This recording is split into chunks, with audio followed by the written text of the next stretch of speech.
वात, पित्त, कफ, आपका बॉडी टाइप किस तरह का है, सभी लोग ये जानना चाहते हैं। तो मैं आप लोगों को बड़ी सिंपल से टेक्निक बता देता हूं।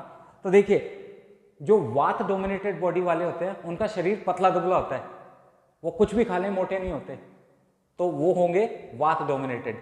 पित्त डोमिनेटेड, ना ज्यादा मोटे होते हैं ना ज्यादा पतले होते हैं, मध्यम वर्ग में होते हैं वो लोग। और कफ डोमिनेटेड वाले होते हैं जिनका प्राय अधिकतर शरीर मोटा होता है। तो वो बोलते हैं ना कि मैं अगर हवा भी खा लूं तो मैं मोटा हो जाता हूं, मुझे हवा भी लग जाती है, तो वो कफ डोमिनेटेड वाले होते हैं। अब अपने शरीर का उपचार अगर आप करना चाहते हैं या वजन कम करना चाहते हैं तो ये समझ कर करें कि मैं वात डोमिनेटेड हूं, पित्त डोमिनेटेड मेरी बॉडी है या कफ डोमिनेटेड है। अगर इसको जानकर आप उपचार करेंगे तो आपको बहुत जल्दी लाभ मिलेगा। ठीक है जी, थैंक यू।